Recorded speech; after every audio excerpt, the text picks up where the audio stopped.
Stylish on the outside, savage on the inside. Legion by Lenovo.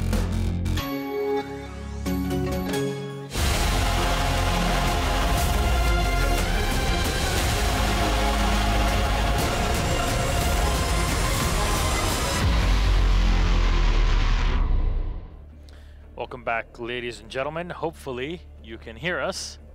Hopefully, yeah. Which means operative word. We do owe you guys an apology. So thank you very much for sticking around. We're very sorry that we had the technical issues. Everything should be fixed. And that's that. Stop. He's just messing with you guys. So, let's just I couldn't even see it at first. I was like, what is he doing? What's going on right now? It's 5 a.m. Everything's been fixed, hopefully. So let's just get into the game, Michael, because remind you, we were 3 rounds in Mouse versus Obey, Paris Major Qualifier Final for North America. I'm excited. Let's just get the show on the road. Yeah, so we should be, should still have Mouse on defense and Obey Alliance on attack, and we'll be going into that 3rd round. Obey, of course, up 2-0. That all still counted, despite not being able to hear anything.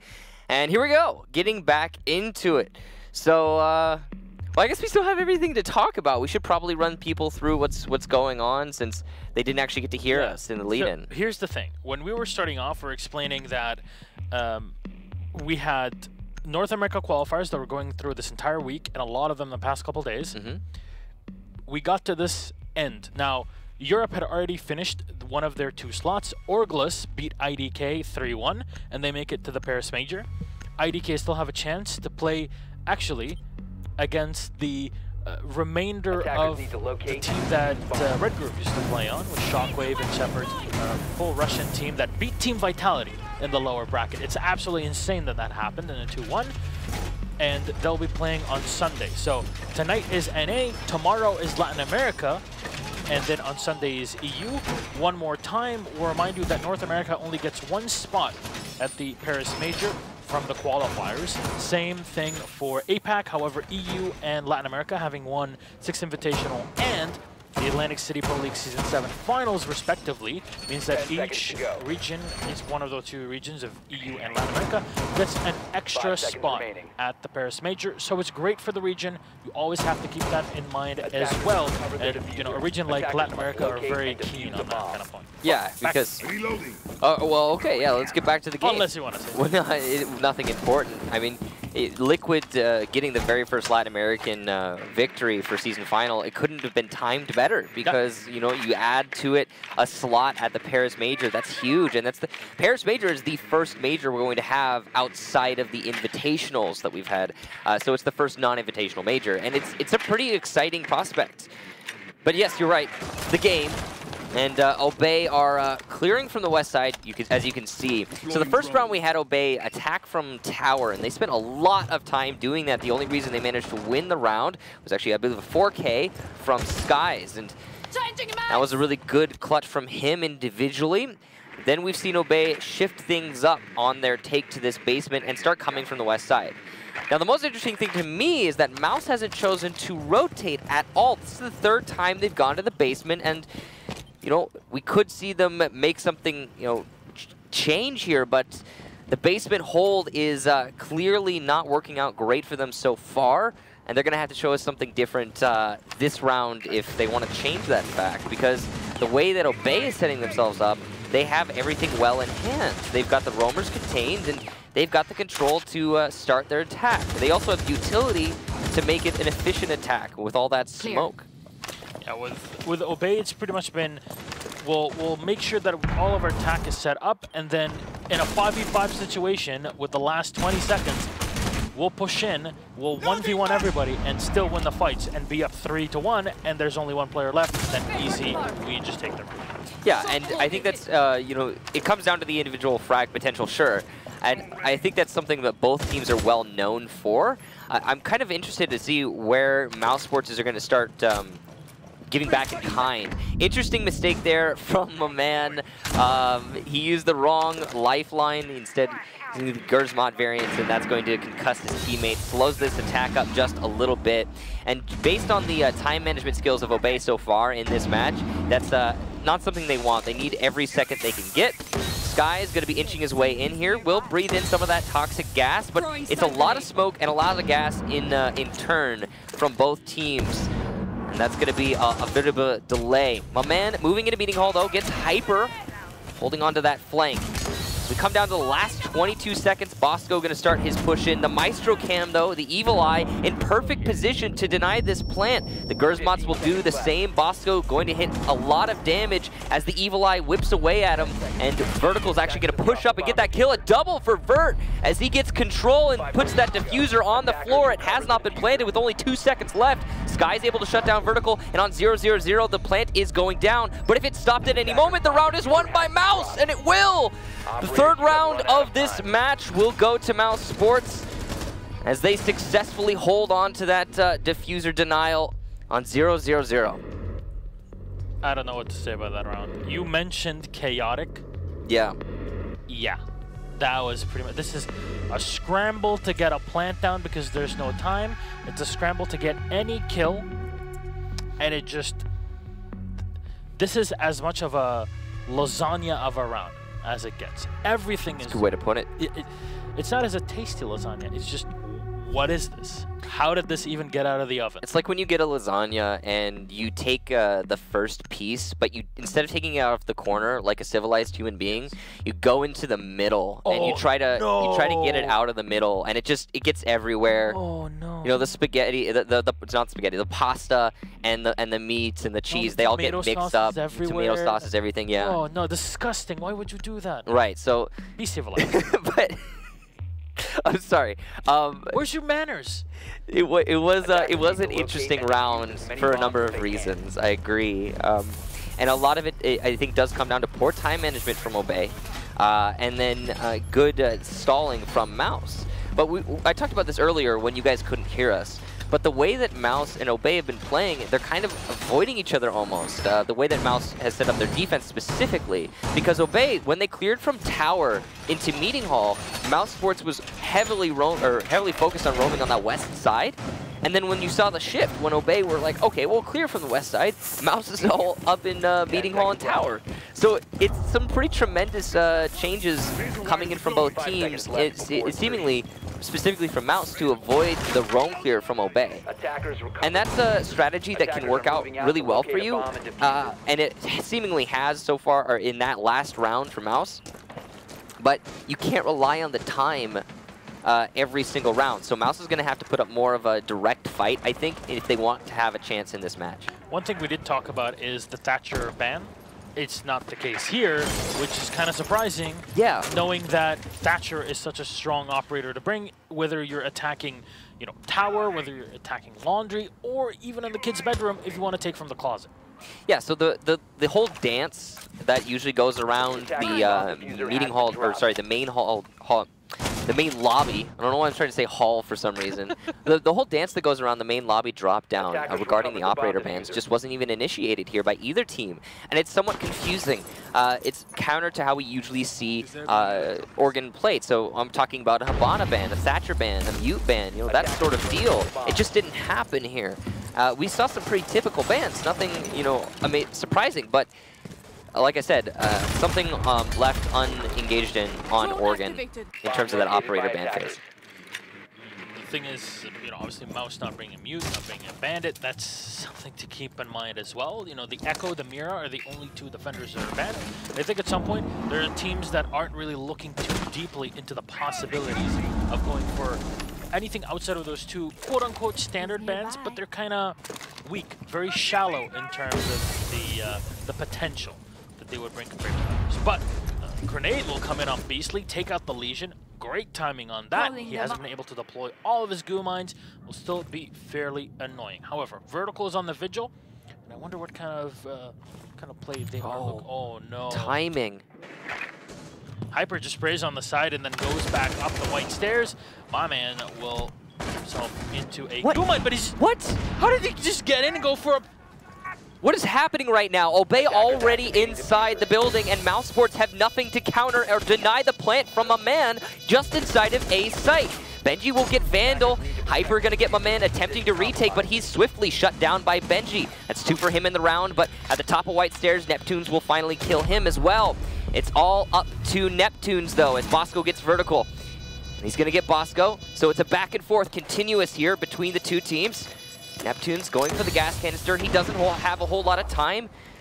And these positions from the remaining attackers, it's almost unwinnable. Skies gets the final frag. Neptune's eliminated. What just happened, Gassan? I am literally at a loss for words. Michael, our jobs entail us actually speaking. However, this is one of the few times in my 6-year career as a commentator where I can tell you I don't know what to say. Well, how in the world do you have full control of the site, right? Yet all that the Sludge Boy comes in is, all that he does is, with his hammer, opens up the closet, comes on in, whoops, nobody's in here. Guess I'll plant then. And that's it! What? How do you even analyze that? What is this? It was a very simple push there from Obey. Vault through west window, plant diffuser, and for whatever reason... And shoot into the smoke. Yeah, and shoot into the smoke. For whatever reason, Mouse Sports had nothing in hand. By the way, that is not... We're not at a 3 wins to 3 wins. It's a best of 7. Best of 7. We're at the... Oh, nope. Okay, I guess it's still a best of 5. But, yeah, so... It was a very interesting round there from Obey. A good read from a man specifically to find that opening and capitalize on it. Mouse Sports, on the other hand, really you got to attribute some negligence to them in that round. Oh, yes. And that's the main thing to take away from me. All right, well, this time we'll see actual reinforcement in the closet because some teams have been doing a 50-50. Yeah. Not fully reinforcing them. This time, everything will be fine. Have to make sure that nobody really is able to rotate through that hallway too easily, because then you run into the same problem that we had last round. But very dangerous. It'll be interesting how they set up an attic. A lot of teams have been not really focusing on attic itself, but on meeting and using it as a way for them to rotate from top to bottom. But Vertical is bringing the pulse, and that's the change that I was looking for in the previous round. But hey, this one, he'll be bringing it. He's got possibly the Maestro to help him. Maestro will probably be rotating back up through the White Stairs, but Vertical having the Nitro Cell will definitely help with preventing those rushes in for a plant. Yeah, the Nitro Cell from below, always a good deterrent for your diffuse plant scenario. Vertical going to be holding on to that firm. Of course, the rest of the Mouse Roamer is going to likely pivot around him to try and keep him alive. Now, my man, always so aggressive, already into Armory, and he's going to get control over this master hallway thanks to some great drone work by Bosco and Adam as well. You got to see that teamwork really flourish in these rounds, and as Obey starts moving their way into Arsenal and Master, this is really interesting. Again, I say it, Mouse is seemingly, and I think unintentionally, avoiding Obey Alliance, because as Obey shifts to a Master take, Mouse is now no longer even remotely near Master. There's another scenario where Obey could easily inch their way in and get a diffuse plant as long as they don't have to, or as long as they don't have to worry about that C4 from below. They didn't really have to even care about the pulse because he's not there. It's not like you're forced to push downstairs because there's bandit batteries, you know, any shock wires that are set up on the wall, on the closet, which means you have to go and possibly contest the roamer plus the pulse downstairs. No, there's none of that. You can safely ignore it to some extent and just have one person holding rotations, and that's pretty much it. You could go in for a plant at a certain point. And my man, you're mentioning, very aggressive, going for peaks, at least making sure that his opponents don't really get too aggressive against him and his team as well, because Obey seem like they're ready to pounce. Yeah, all set up here on the east side, waiting for their opportunity. And as the EE1D is used, you can see Hyper trying to hold the push from the hallway. This is a really good angle that he's playing, denying as much as he can through those holes. As soon as one of the attackers starts pressuring the doorway, they're going to be a dead man. But it's patience from Obey Alliance as we come into the last 30 seconds. I wonder why they haven't set up a rotation hole there to contest, but Bosco will get the first kill of the round on Vertical. And she's fairly low on health as my man will throw in all of his lifelines in the back, allowing the Thatcher to come in, and Skies just runs on up and gets 2 kills. He'll hit the goo mine, but there's only 2 left with Hyper and Beastly. They try to play from the white stairs, but Hyper is forced into an attack against Skies, and Skies with little to no health is somehow able to do it. Beastly last alive against the 5-man team of Obey, and an easy kill from my man to end it. Honestly, Michael, I have never seen you be this correct. You're always correct about a lot of things that you say. Thank you, Gaston. However, this is 110% correct because I think they're really avoiding one another. Is there like a truce or something before a certain time? Yeah, so it is actually confusing. I really have to touch on this as well. The way that Mouse is playing, they don't seem to... It's unlucky. A good word to use is unlucky. And you usually don't see that used in esports, but the truth is that angle Hyper was holding through the bullet holes in Attic, that was a really good angle to hold.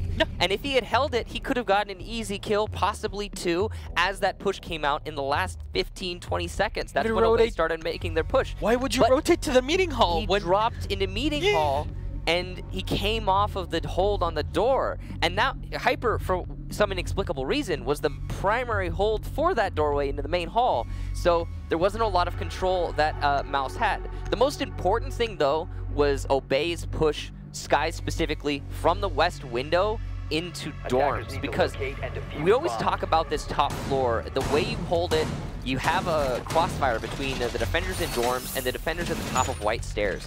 These are your 2 power play positions.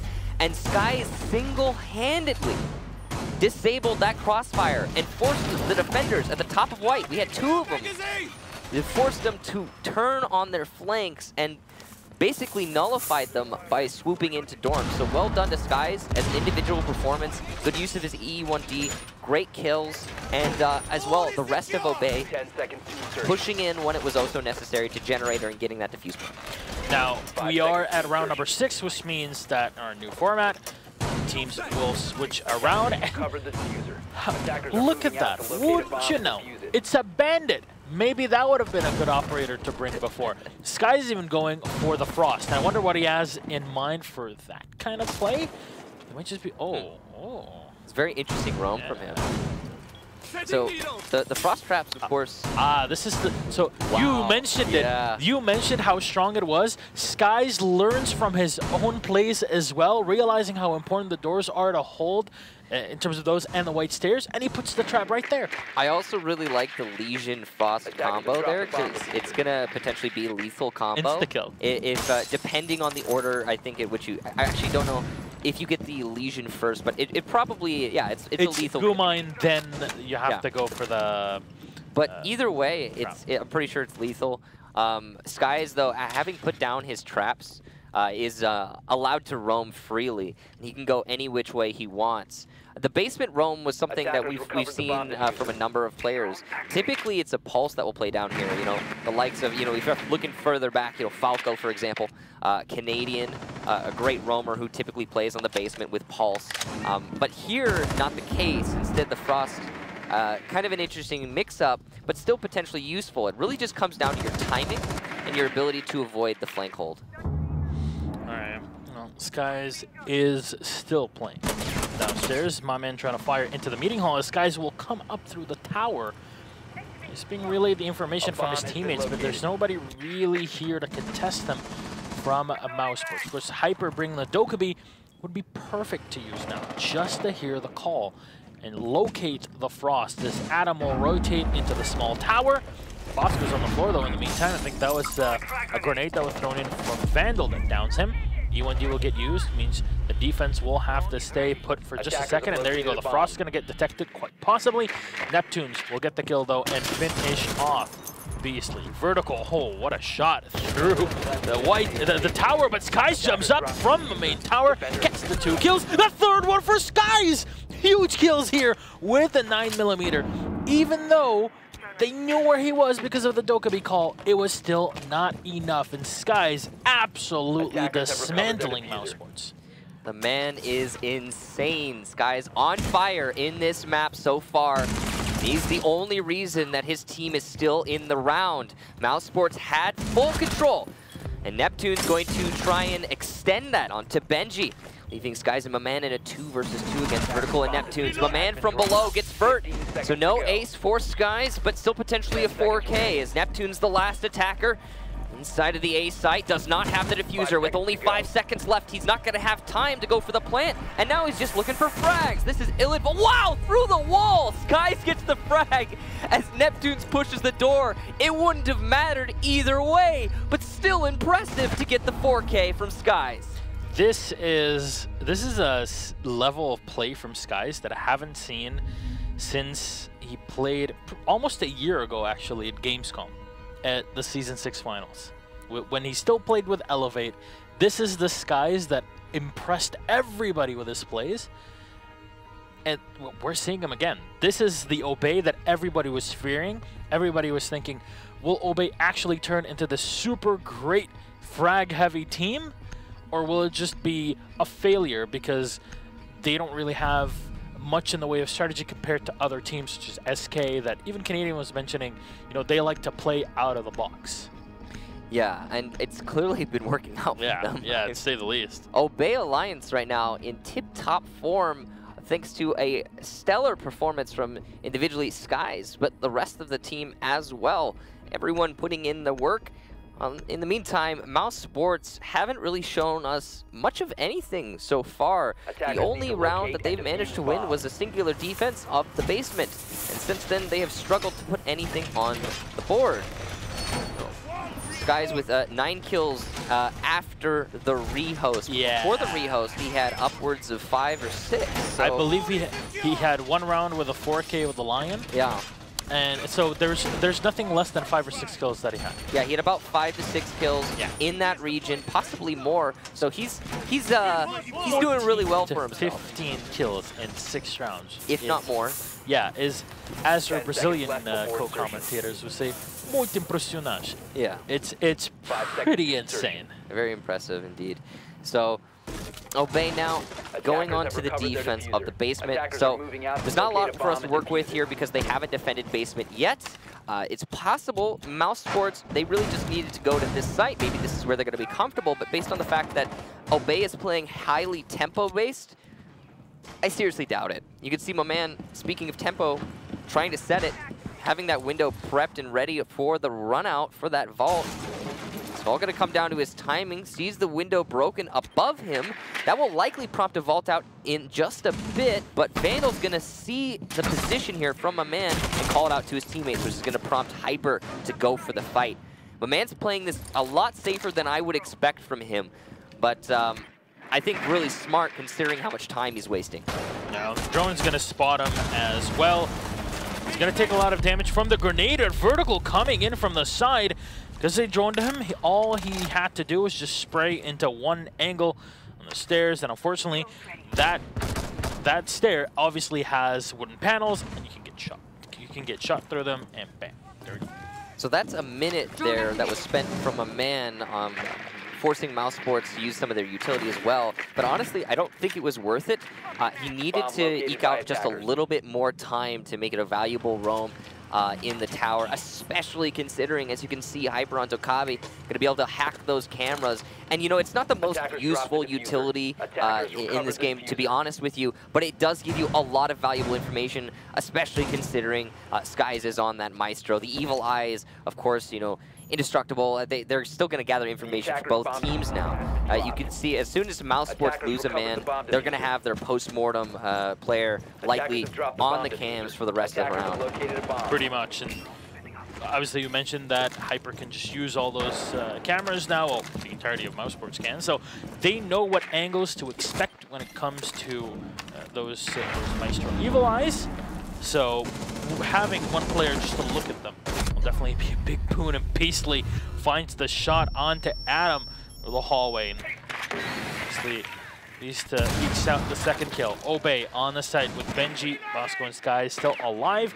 have to face the full frontal might of Mouse Sports as Vandal's joining around, and Mouse Sports are taking their sweet time here. But as I say that, E1D will get popped, the smoke will get thrown in as Vandal finally opening up the side. And those E1D pushes are really not being timed correctly. I'm not sure what they're trying to do with them because there's a 20-second delay before you can use the next one. And Skies, what a shot on Beastly. 3v4 now, spots players in the hallway. They push up in vertical, beautiful play. Bosco gets one as he goes down on the floor, gets the second as well for the down. Still, shotgun in hand, and they're waiting for them to push. Skies with one more in vertical. Last alive is Vandal. He's trying to go for the diffuser plant, but Bosco absolutely demolishes Mouse Sports. And you know, they talk about those mouse traps, but honestly, all you need is a shotgun, Michael. Just do it the old-fashioned way. A fantastic performance from Obey Alliance. Absolute domination, 6-1. And in the last round, a duo between Skies and Bosco. Look at get the final round. How does he do it? Skies is actually insane. Yeah, so 11 kills post-rehost. And at least 5 or 6 kills pre, 0 deaths in the second post-rehost as well. We're talking about individual performances of the season, and while you know we're not actually in the Pro League season, that was still very impressive. Yes. Against another Pro League team. They basically, as Parker likes to put it, they took a broom and swept them off the map, because really, this was a sweep. No, absolutely. I don't know. Without question. The problem, though, with Mouse, seeing how the team usually is, even though we don't really get to explore that within a best-of-1 Pro League, we still know that this is a team that has problems forgetting about what happened in the first map and then getting ready for a next one. The mentality game really starts to show. And that's pretty typical of the younger teams. You expect to see it. The stability from Mouse is something that we will call into question, I'm sure, many times moving forward. Considering that this is a best-of-5, it's something you have to really focus on. And Obey, with such a stellar beginning to this BO5, I mean, I can't imagine them in you know better heights in terms of their mentality. However, this is the thing. When I had the pleasure to cast Orglis IDK, well, IDK ended up 6-0ing Orglis on Oregon. They went to map 2, and Orglis beats them 6-3. They go to map 3, it's a 6-0 for Orglis. So these are still Pro League teams. It's not like one map is going to be the big change, at least theoretically. So what we're expecting is a mindset reset and then get ready to go for the next map. It's a different game at this point. But start off with the bans. So it's going to be, if I'm not mistaken, Mouse starting with those bans. They will get the very first attacker. They're taking their time to think about this one, but they're finally coming to a decision. I'm guessing it's probably going to be Blackbeard or something along those lines. There you go. The reason you ban Blackbeard there, especially when you're starting on defense, is we're dealing with balcony. It's Consulate. You know, the balcony really just, most of this map is it's nice to not have to deal with the BB. So Obey Alliance now with their attacker ban, and they will ban out Ying, a very common ban as well. All right. Ying removed. We've seen, so the Blackbeard Ying combo is huge when you're pushing into projector room. Either if you're just trying to take it because there's a site there and your defenders are in CEO, or if you want to take control of it just because you're pushing into the lobby, because obviously you need to take control of that regardless.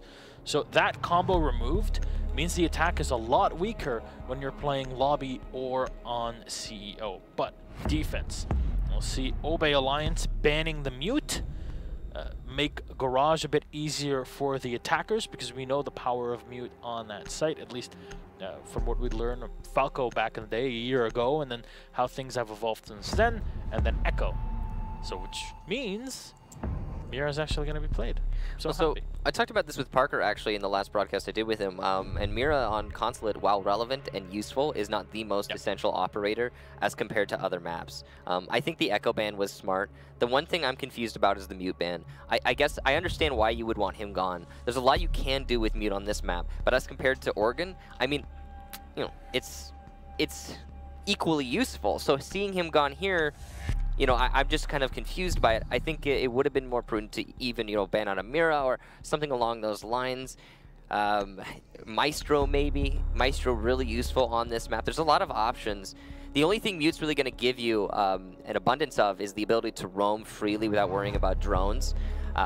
He's very useful in that regard. There's also some really nasty spots you can put his jammers that will catch drones, like for example on yellow stairs from the basement, that you can't really do a lot about rather, as an attacking team unless you have a Thatcher and he's able to get the EMPs in the right place. So interesting bans, that's for sure. Nothing that makes no sense, but certainly some potentially better options. Though I'm guessing just some direct counters intended by both teams. All right. Well, knowing that Mouse Sports have brought Vandal on the Rook, he'll quite possibly be playing in that bathroom. So just to have a long angle to the hallway, use the ACOG to its full advantage. Vertical just setting up here on the Valkyrie. They'll reinforce the stairs. They even open up quite a bit of the side wall behind the counter. But Vertical is going to try to set up his cameras. Of course, Obey bringing the typical IQ pick just to make sure that he can clean up. A lot of teams, and I was discussing this with Parker last week, a lot of teams have started to put 2 out of their 3 Valcams inside of the building instead of throwing everything outside, because they realize, oh well, if they're bringing an IQ, and this is Consulate, you're most definitely going to bring an IQ. Of course you're going to go around and spot the Valkyrie cams. There's no point to keep throwing them outside. I absolutely agree. I think it makes a lot more sense if you can conserve your utility, and that's something that a lot of teams focus on these days, considering how much counter utility there is available to both teams. I mean, defense and attack alike, they both have their options there. Now, Beastly is going to be the one feeling the most pain, in my opinion, in this round from the IQ pick. Sky's likely going to detect him as he moves his way towards Visa. In fact, yes, immediately he did spot him, but oh no, he comes off of the detection, and now he's the one giving away his position. It's a little bit of a trade, though. As you can see, Beastly as well on his heartbeat detector. It's just a bit of a dance, and you see this actually happen quite a lot. And it could go either way. There's no easy way to predict this. They both detect one another, so as long as Beastly doesn't use his heartbeat detector, then he can't get spotted by Sky's IQ. So it is a dance, very much as you mentioned. They're just going to try to delay that pulse for as long as possible, but there you go. Skies will just come on up, and they'll have to set up for the attack. Minute 20 mark. So the attack is clearly focused on the A site right now. Projector is the focus, is the intended victim of this assault, and they've got a really good position, but they don't have the full control. They don't have everything they need. You still have Neptunes in the site, and you can see that Obey Alliance, they don't want to contest from the balcony. They want to look at other options to deal with that smoke. For example, the Excaros, the Habana on that hallway wall, and that's working out for them pretty well so far, but they actually need to get the kill as we come down to the last minute.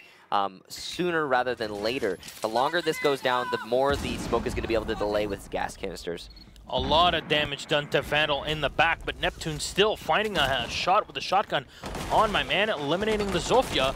And Skies, though, will be able to refrag. Remember, Vandal is, I'm not sure if he's down on the floor, but that's definitely quite a bit of damage that has been done to him, as they needed him to hold the hallway with the ACOG. He's still alive, though. I'm very surprised. But Adam comes in. He'll land the headshot on Vertical. Great recoil control there.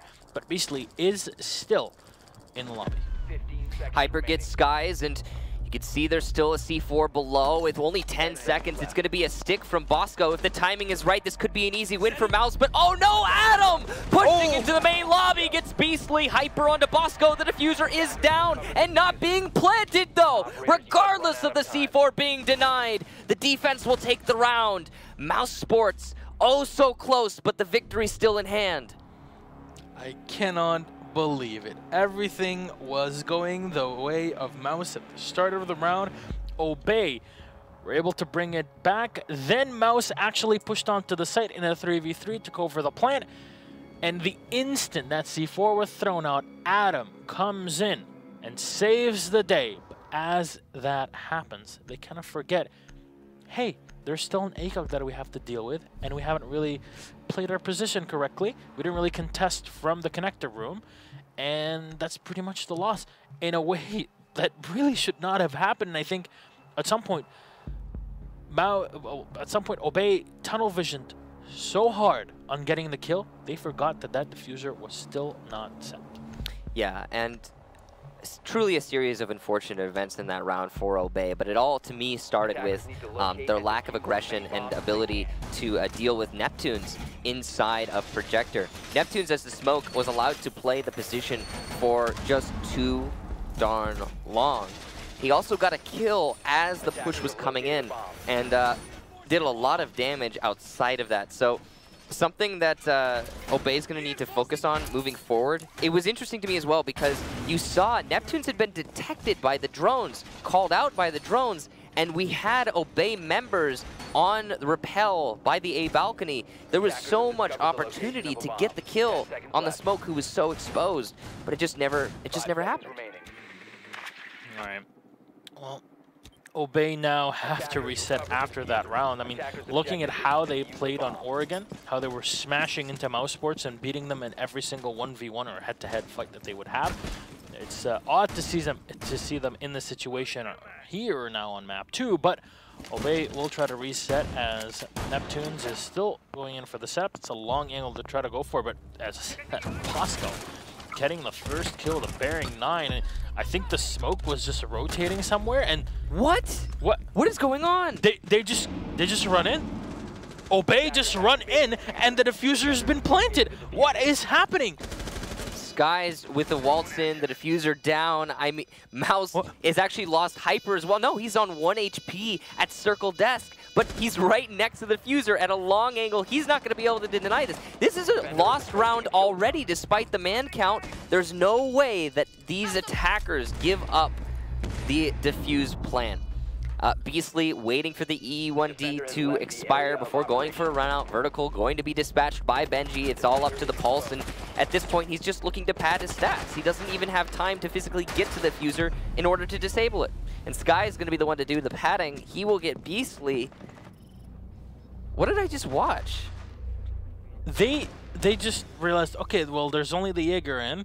You know, we always talk about, oh, you have to take the top floor before coming down. Well, you should. I mean, it depends on how you want to handle it. You could take the bottom floor too.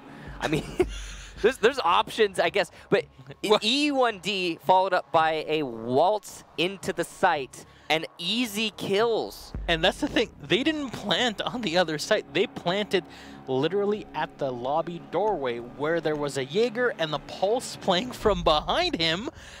And it's like, where's the information? They relied on the smoke that was upstairs, but Bosco opened it up with the bearing 9, which means he probably sprayed through the table, got the kill in Projector, means that nobody was there to contest the run-in from the lobby, and there you go. We have an opportunity. We'll exploit it as fast as possible. This is a scary Obey, but I have to say, it's not all on Obey. It's a ton of mistakes from Mousesports. Yeah, and we've said that about the round before. I mean, we've had a couple times where Mouse just made some really egregious mistakes that should not ever happen. No, and like simple oversights, like not paying attention to somebody maybe pushing the front door.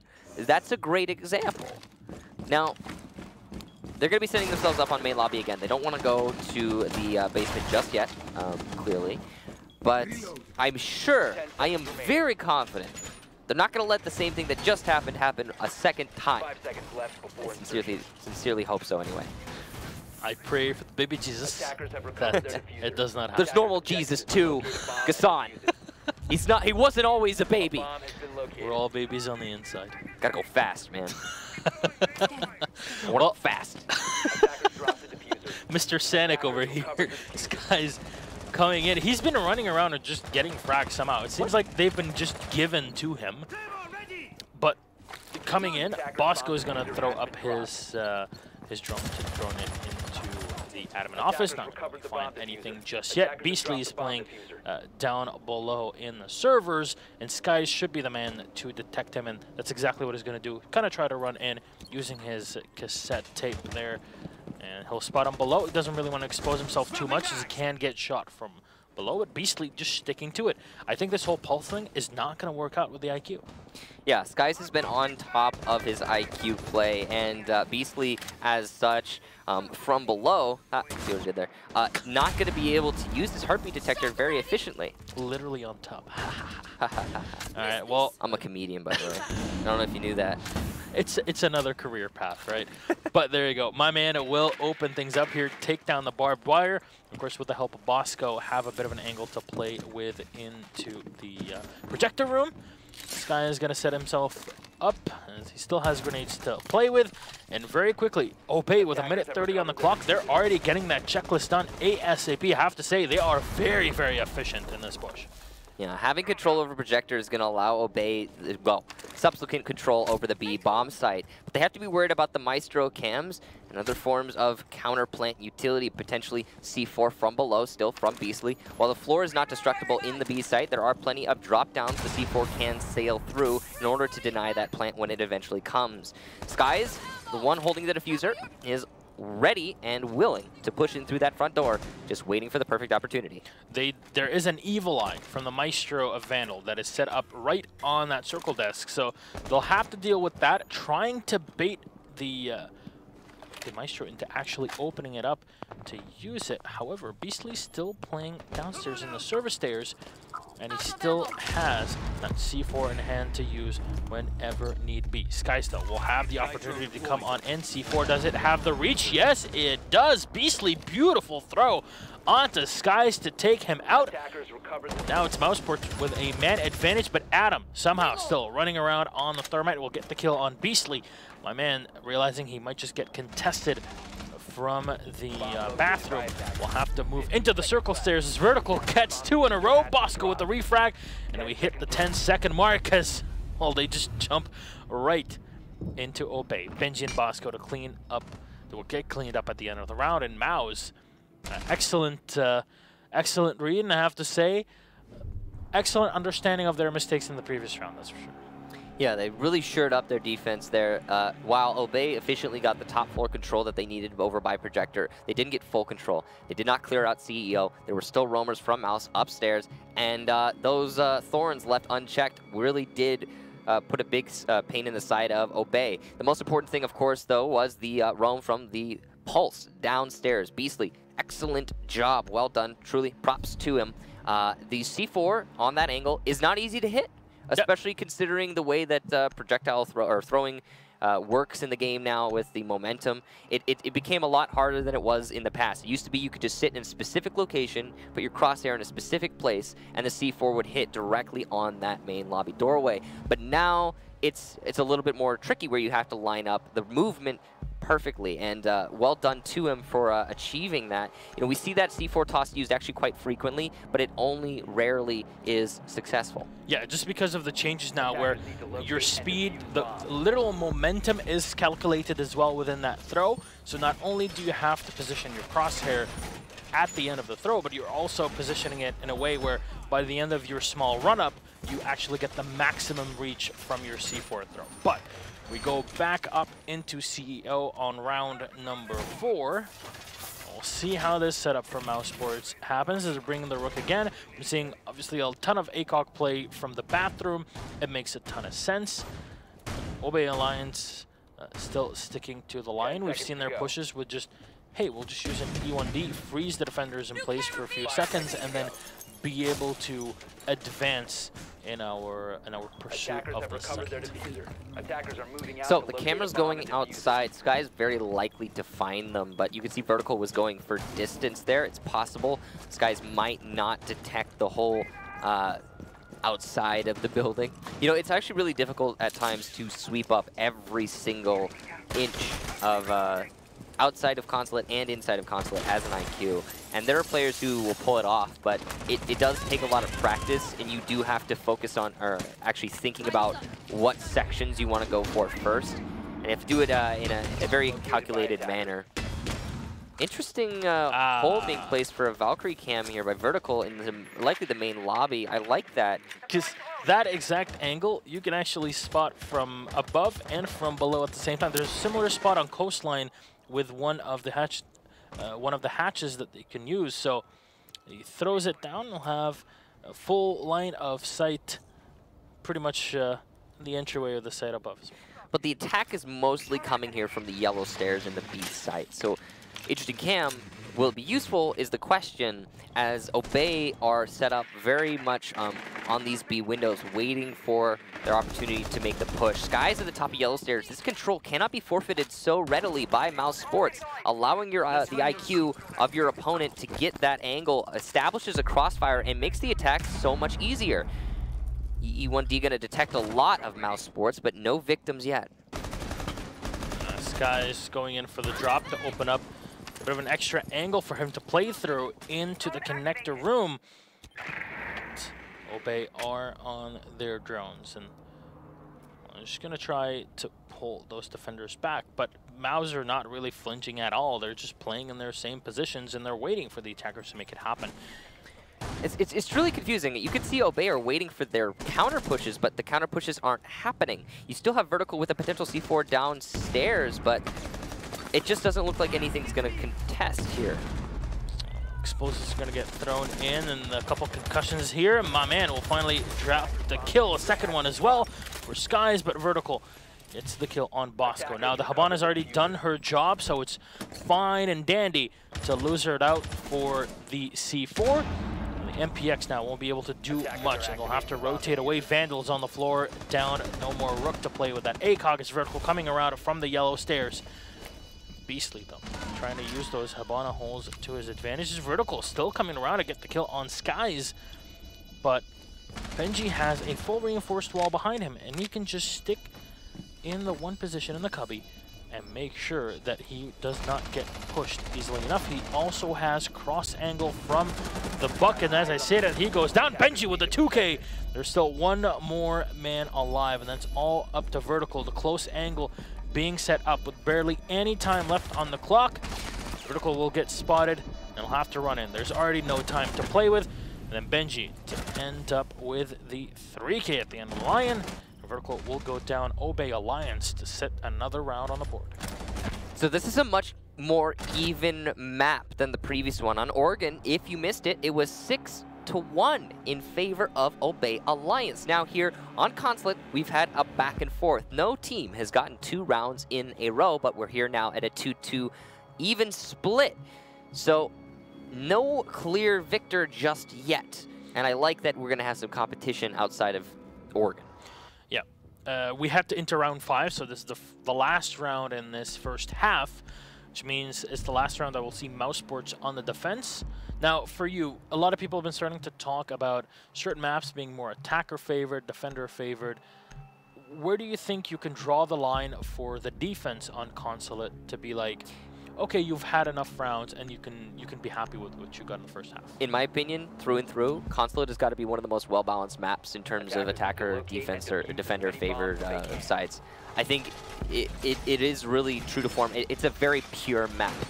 It's a giant rectangle, and it's really quite that simple. There's a lot of destructible floors, and the strategies that play on it are predictable, yet dynamic in that you can change little things up to still give yourself and your team an advantage. I don't think that this map necessarily favors either side. However, it does come a lot down to what happens in the operator ban phase. So for example, right now we've got Blackbeard and Ying banned out. Blackbeard and Ying both being gone very specifically favor defense of the top 2 floors. If you don't have a Blackbeard and you cannot contest any of the windows directly, you gave yourself a huge advantage on defense, and it was Mouse's ban. Clearly they wanted to get as many defensive rounds in the first half as possible. So coming out, if they lose this round, Mouse are in a really tricky spot, because then they're going on to attack without a Blackbeard or a Ying. Yeah, and this is why you haven't seen Garage being picked up for the defense, because you know you don't have to deal with a Ying or a Blackbeard. You just keep playing upstairs. Adam on the Thermite this time. I guess they were expecting to go for the Garage, and right, and that's really the case. That's another thing, is you have your Thermite. Since he wasn't banned, that means defending the Garage is that much more difficult. So that makes sense why, to add to your point, it makes sense why Mouse wouldn't go downstairs. of course, you always want to play to your strength, and that's why, you know, determining if one side is well, more efficient or better than the other objectively, it's not always easy. The operator bans definitely change things up in a way that adds a lot more to the analysis work of the coaches, and well, even to us, who would have thought. But Sky is just using that Havana hole to look through the stairs. Potential push from the Smoke of Neptunes. Nothing happening so far onto the A site, but they're going to position the Lion on the balcony here, Obey, and Skies. I wonder how they're going to walk him in to the center of the glass. Will it just be, let's throw the smokes right at the entrance and try to push in, or what's in your mind? I'm thinking they need to deal with Neptunes. That's the main problem. And he's been the thorn in the side of the attack every single round that Obey has tried to take onto Projector. And it's happening yet again. Neptune's allowed to stay alive in A site for 2 whole minutes, and he still has gas canisters to delay this round. A single one, well, it will be the last at the 1 minute mark. And here come the smokes to try and cover the push into the site. Neptune's in a great position. EE1D detonated, sure, but the shotgun going to be so effective at this range. He goes for the blast and misses, and Lion from the balcony will put some bullets to his side, finally down Neptune's, and control over A now in hand for Obey. Vertical going to fight back, and he has been on fire the last 3 rounds. Finally get the kill onto Sky, is a huge player to shut down. Adam gets Vertical, my man gets Beastly, so more in favor of Obey. It's all up to Hyper and Vandal now in a 2v5, but with only 25 seconds left, so not a whole lot of time for these defenders to delay. And Hyper's in a prime position to do just that.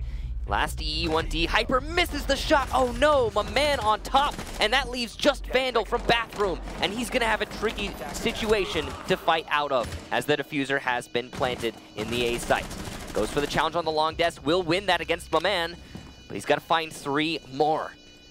He's looking for every possible angle, but doesn't check the balcony, and Benji locks it out. Obey win the half, 3-2 in their favor, and I'm imagining Mouse are not feeling great about that. Yeah, this ties into what we're explaining just at the start of round number 5, which is the bans for the attack, as you can see on the top of the board, are Blackbeard and Ying, 2 operators that facilitate the attack into CEO, the console chambers, basically.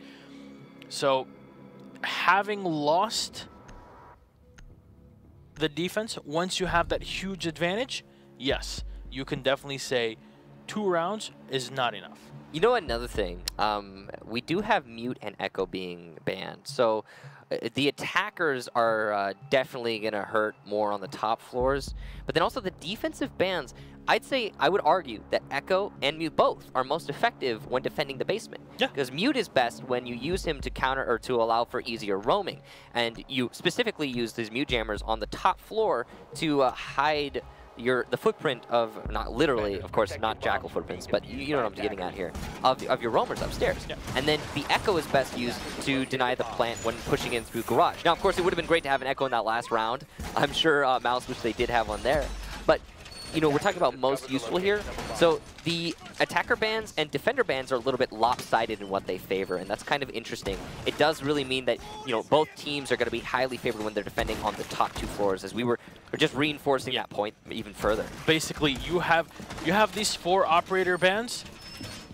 They, unless you're a masochist, there's no reason for you to go down to play Garage, because you're basically gimping yourself at that point. Yeah, and I think that the main one, though, is the lack of a Thermite ban. Yeah. If Thermite were banned, then it would be a nice even split. You know, you get a Blackbeard ban, you get a Thermite ban, and all of the sites are going to be much more shored up. And that's an example. You're talking about the attacker side, defender sided thing. That's an example of Consulate then becomes a very defender-sided map. With a Blackbeard and a Thermite band, this is a defender-sided map. But in the situation where we have right now, it's still kind of mixed up. It's defender-favored on certain sites, but, you know, anyway, I digress. Let's get back into the match, because we do have now Obey being shifted over to defense. And this is going to be their opportunity to defend these floors we've been talking about so thoroughly over the last couple seconds. All right, well, those Valcams are going to get spotted by the IQ of Vertical, as of course, Remind you, after round 5, well, round 6, you have a switch between the two sides. So I'll see some people putting a good half in the chat because it is actually a half. Hyper will get the spot on my man who's playing the Maestro as well in the hallway. So Mouse Sports quite possibly looking for a push into the admin, and they already have that with Hyper coming in. He'll go for the spray and takes no damage with engagement against my man. He'll lose out on the Maestro, which means that you cannot use nor change the angle on all of those evil, well, the two evil eyes that have been set up. It's definitely a big downside for the defense. Oh, certainly, yeah. Mouse with that slight advantage are going to be able to extend it quite a bit, given the utility like you talked about. Bosco still inside of Projector, so as Mouse attempts to clear this top floor, they are going to have to face the smoke at one point or another. He is, as I talked about with Neptunes on the previous half, going to be the thorn in the side of the attack, but interestingly, a fallback there from Bosco. He could have potentially wasted a whole lot more time, but at the last minute mark, and I think this is probably good good game sense on his part, he chooses to fall back to the site, ensuring up the defense of the anchors. Yeah, he wants to have those smoke canisters available and the correct timing instead of actually trying to play upstairs and potentially falling at a time where he is needed most as a smoke. But Hyper has droned on in. He still has an extra logic bomb to use, and an E1D as well from Beastly is available. So time those together, you can get this attack and plant done ASAP. Smoke will come into the hallway and as well by the spiral staircases. Benji's still playing in the bathroom. Hyper is upstairs, does not really spot anybody just yet. He's looking up top, the C4 thrown in to deny the diffuser plant. There's 6 seconds left on the clock. Hyper gets one as well. Vertical, Hyper jumps in for an extra kill as well. And where's the diffuser? It's not been set. Benji comes up for the kill. He can't get the second one as Vertical will land the shot on Benji. Mouse Sports to get the end of the round. Inches away there from a defensive victory. Lion attempting to plant the diffuser and almost lost his life, but a absolute save from the IQ. This is such a different, map compared to what we had in the first one. Even back and forth with some odd plays from both teams, but I think we're starting to get to a certain level at round 7 where teams have kind of acclimated. They've gone back into the groove as they've been pretty much playing for the past, couple days. And now they can focus back on what's important, making sure that they don't make as many mistakes as they have been early on. But Obey will change out the Maestro for the Bandit, and Beastly will go for the Lion away from the Thatcher, which, oddly enough, obviously having the Thatcher would have been a big help for this attack. But we'll get to see what happens as we head into round 7. I think having a Lion is more useful on the top floor. Yeah. If it were a basement defense, you want that Thatcher. And I think that really was, I want to say it was a bluff. Because here's the weird thing. You have the reveal phase, right? But the defensive team has to select their site before the reveal phase. They don't know who they're facing up until that point. And then I'm pretty sure, and then the reveal phase happens, and then the 6 pick happens. So you can change off of your Thatcher into a Lion, but there's no bluffing going on there, really. Do you think it was just the Mira pick from Obey that basically tricked Mouse into switching away from the Thatcher into the Lion? 5 seconds to insertion. Were they expecting a garage play because there was a Mira that was picked there? If they were expecting a garage play, they would have kept the Thatcher. So definitely not. Which is why I don't understand, because are they like calling a bluff and then bluffing the bluff? Whatever the case, it is a little bit of a weird circumstance. I think the Mouse did come out on top there in terms of a 6 pick. However, it's a 6 pick.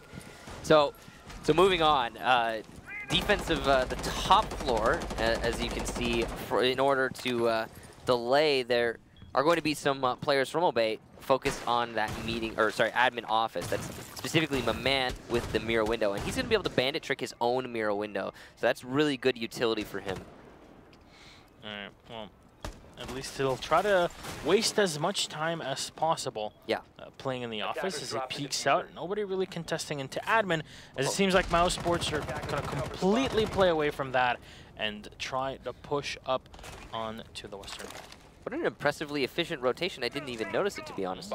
They were situated in a different angle, and now they've moved their way over to the west side. And you can see Valkyrie at the bottom of yellow stairs will be spotted out, so that's Skies. He's going to work his way back upstairs. Hyper gets the first kill. Hyper's been doing that quite a lot on attack so far. And that's Adam gone. Well done to him on Zokabi. I'm not sure if Adam was going for a quick peek to get a shot on the players that are rappelling on that west wall, but there you go. Beastly will go in drone. Skies comes in. Now, do they spot him? Vertical knows that there's somebody here on the yellow stairs. He just has to be careful. He'll bounce the grenade right up to help himself up versus Skies, but he turns around at the wrong moment because he's expecting the what? Skies, are you kidding me? He'll get the second kill. Headshot just directly flicking onto Neptunes as finally he goes down, but those are two huge kills there for the Valkyrie. And yellow stairs control maintained for Obey Alliance. A huge play from Skies. That's going to deny a crossfire for Mouse, and despite all the utility they may have in hand, they're going to have a tricky time when they go for the final push. So we get down to the last 40 seconds. It's a nice even 3-on-3. And there's still time, yet it is pressing for Mouse Sports. E1D will detect Benji, and Hyper goes for the frag. He will get it. That's yellow stairs control now. Very important. My man challenging onto the line will also get a frag for himself. So again, a nice even man count. But my man peeking into the DMR with his body and taking some unnecessary damage, putting him on low HP. Two attackers left though, one to cover, the other to plant, but with 8 seconds left, they may have to make it happen. No, the diffuser has been down. My man will get Vandal, and Bosco locks down Hyper. Obey take that round due to some poor angle play by Mouse. Hyper, it is the big story of, will Hyper or Skies go insane this round? It does seem that way, yeah. It seems like both of them somehow find a way to make it happen every single round. Hyper has the flip-flop charm on his SMG-12, expecting him to, you know, take it and just throw it at that bandit at some point and just take him out with it. But Obey Alliance, of course, on the defense with 1 round up. They need to set themselves up on that 5th round, which will guarantee a minimum overtime. Now, a lot of people that are watching right now are like, oh, we're already in the second map. This is best of 3. No, this is a best of 5. It's not a best of 1. It's not your regular Pro League stuff. This is the Paris Major Qualifier Final for North America, and the winner goes to Paris. So here's the thing. Because it's a best of 5, every single map has to end, so we have an overtime. It's just we get an extra couple rounds compared to what we had in Season 7. That is such a mouthful, by the way. Yes. The Paris Major Qualifiers for North America. It's just it's a whole lot, and it is on top of that as well. The weight of these matches is pretty heavy.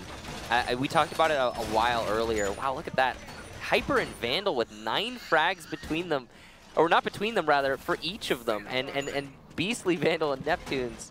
Sorry, I said Vandal the first time. I'm in vertical. Somebody called 911, literally. Like, what is that? 9911. 1. It's actually insane to have a scoreboard that's top heavy. It's not out of the ordinary, but like this, it's pretty extreme. It's pretty extreme. Yeah, and they're at that position. They only have 3 rounds right now. They're technically losing because Obey Alliance overall as a team is doing a lot more work for each other. There's no there are hard carries. I mean, Skies has been out of his mind recently. But Obey is still a much more even scoreboard. Vertical is counting in, and Skies. You just see the body flopping down on the floor as Hyper will lose out in that match. What an angle! Speak of the devil, and he will appear. Apparently, he's been just showing up at random intervals and getting kills. El Chupacabra at this point. Skies just peeks in, gets the kill, eliminates the Dokkaebi. Now, we've said how important the Dokkaebi is with the calls. Those have been very important for the attackers to make sure they can detect the location of those defenders before they head in onto the site. It gives them a bit of a heads up on where they might be posted. So Vandal and Neptune's great drone work are going to allow Vertical to move his way into the building and start clearing out these electronic devices while he looks to get control over the top floor. And it's already established whether he knows it or not, and it's all very likely that Mouse will eventually drone that fully. But they spend half the round now just getting the top floor, and they've already lost to Dokabi, one of the most valuable operators, I would say, in this current meta. Often slept on, in fact, as a fragger and as someone who brings a lot of utility to the table. So, as well as hyper individually, he's one of those guys on Mouse Sports that has 9 kills right now, that has been fragging out, and not having him puts a lot of pressure now on Vertical as an individual to get an ace in this round, as if the record continues. A bomb has been located. Well, Vertical will at least use one of his grenades to open up the hatch, potential drop, because we haven't really, this is the first time we get to see a defense downstairs in the basement garage. So without really a big potential hard breacher for Mouse Sports, except for the Habana for Neptunes, they'll have to push into the site via the servers, and having a man down, that makes it a lot more complicated. Basically forces them to go in here. But because of the concentration of fire, it is not impossible with a player down to push on in, and they'll try to use their utility here, Mouse Sports, to their advantage. They open up a line of sight into Sky's position as well in the security room. Let's see, the flashes will get thrown right on in to flash him perfectly, and Skies will be the one to fall as Vertical and Adam will trade. My man getting one, Bosco with the second. It's advantage for Obey as Vandal still alive. With 3 seconds left on the clock, he'll get spotted, and Obey Alliance will get the last shot here to clean up Mouse Sports. That is, that's pretty clean execution from Obey, and it all starts with that long-range kill, the MPX. Not really something you'll be hearing too many times. Yeah, I absolutely agree. Skies' kill at the beginning of the round really set the tempo. You saw after that, Mouse got really timid.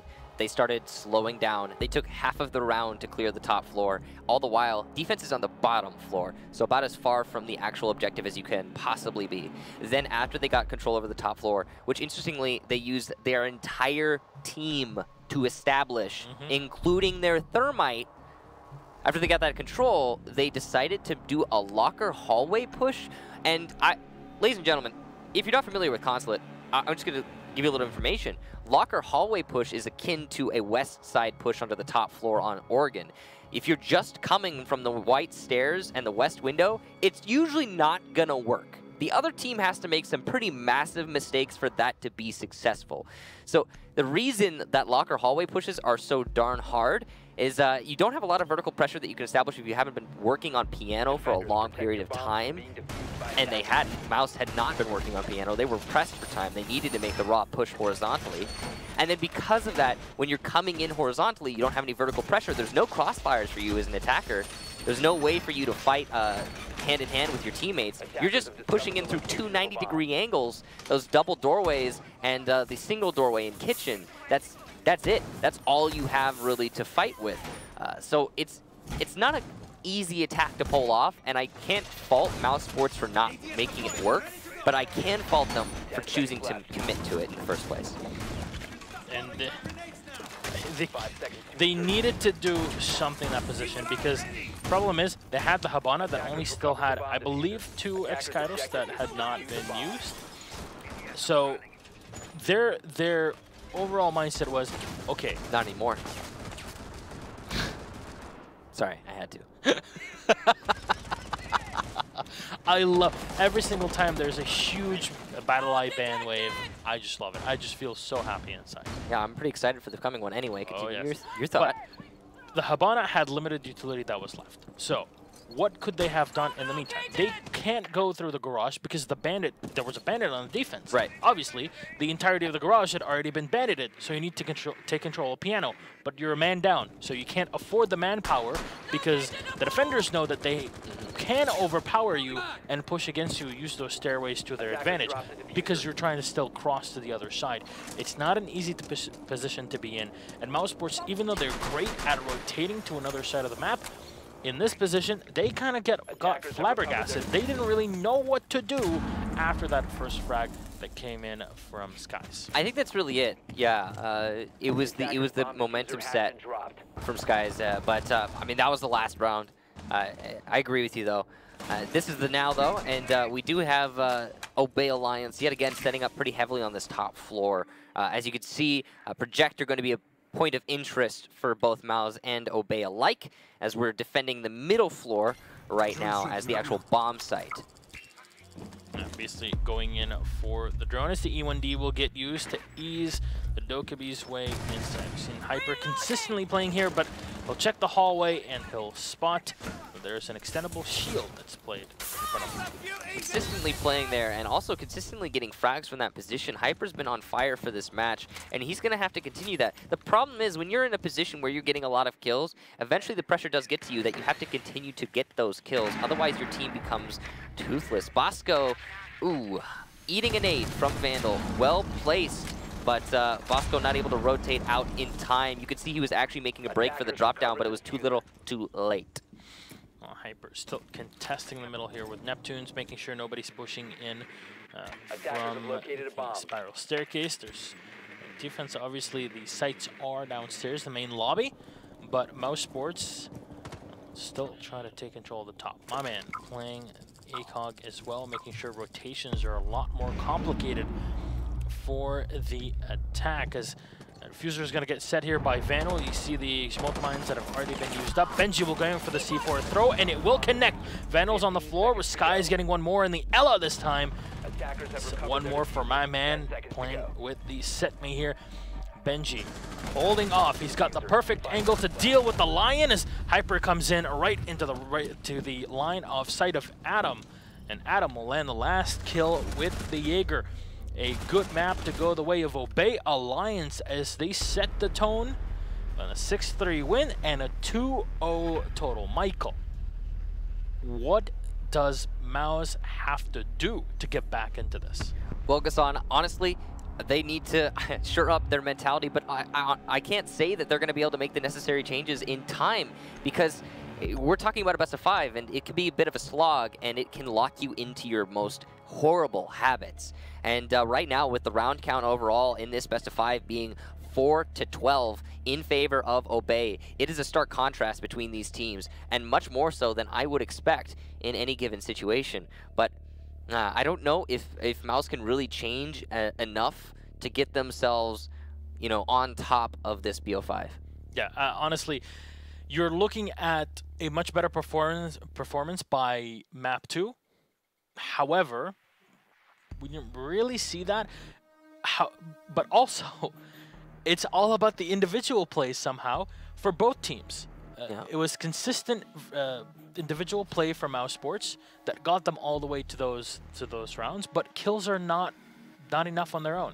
Well, they aren't always enough on their own. You're absolutely right. I mean, one thing I want to take a look at, though, is on the first map, Skies dropped almost 20 kills. The guy was fragging out. He was doing great. And that's why Mouse only got the single round. On this second map, Consulate, there were 3 rounds for Mouse. And it was because there was a lot more even split for Obey. They were really focusing on teamwork instead of individual performance. But also because Mouse started on the defense. They had the bans that played into their advantage because they played them very smartly. Yeah. And then they played the sites that combo with those bans. They got 2 rounds off of them. We were expecting at least 3. That would have been a huge boon to them heading into the attack side. Yeah. But all of that said, we're going to throw to a very quick break before we get on with this best of 5. We've only got 2 maps transpired so far, so we'll see you in a bit.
Stylish on the outside, savage on the inside. Legion by Lenovo.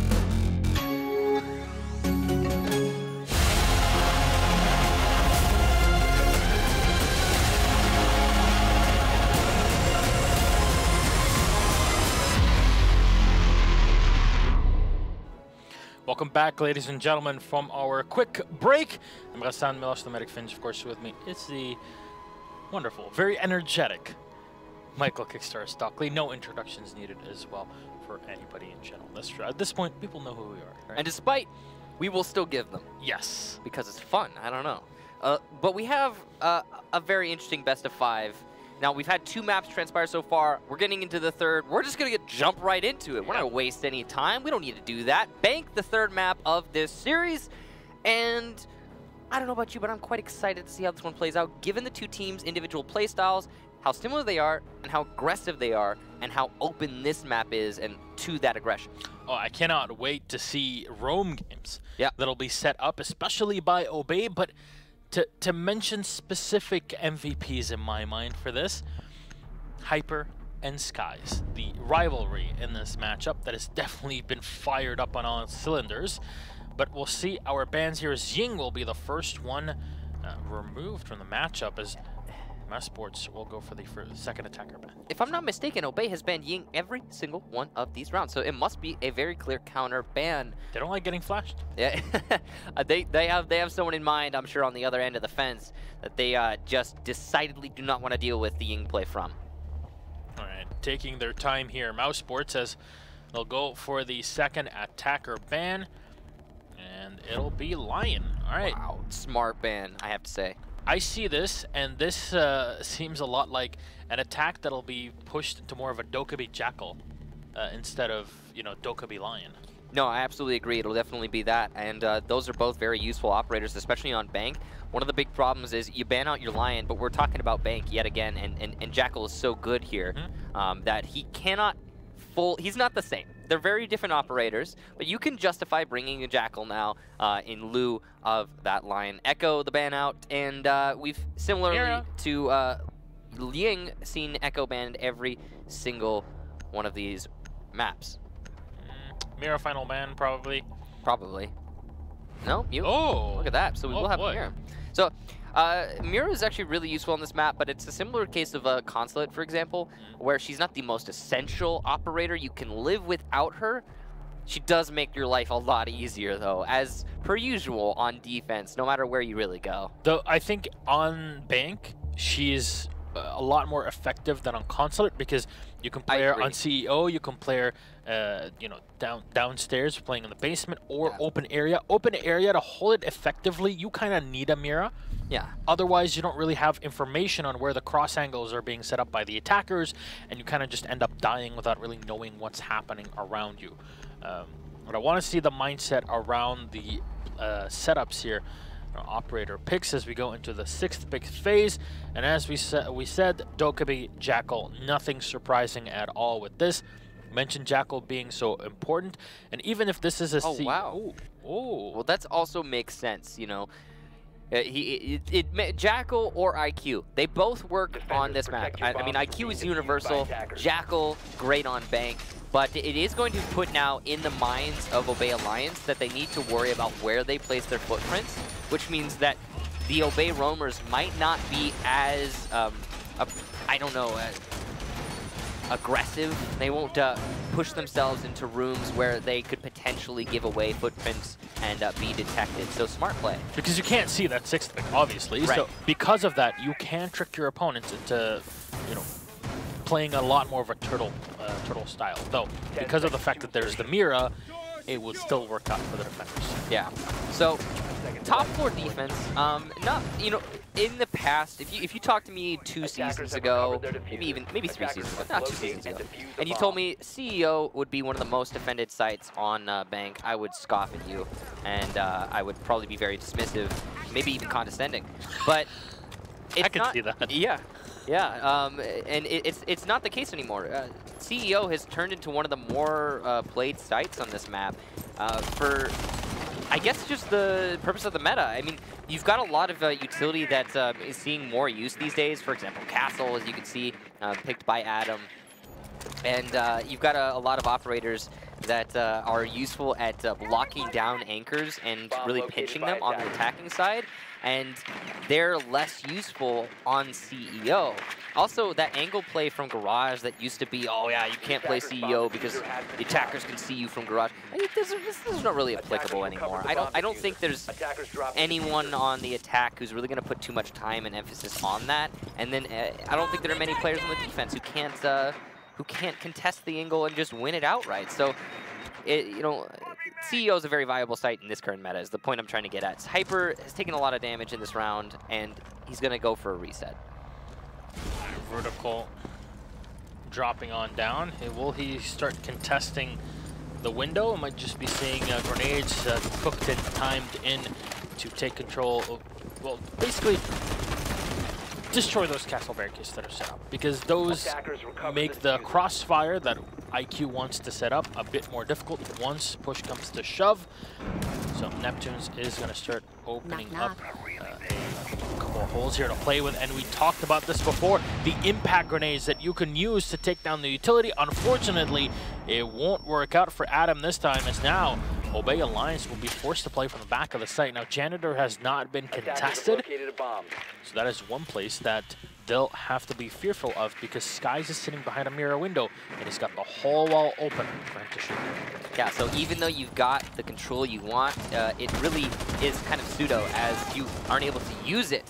It's kind of an odd situation that Mouse Sports has found themselves in, and with so little time left, they're going to have to do something with it. And not being able to disable the mirror window immediately, they're going to go for, it looks like a smoke plant, possibly a I think it's too late in the round. I don't know. This is an admin decision that will have to be made, but Mouse Sports, regardless of any decisions that are made, are stalling out here, so they probably should be playing this round out.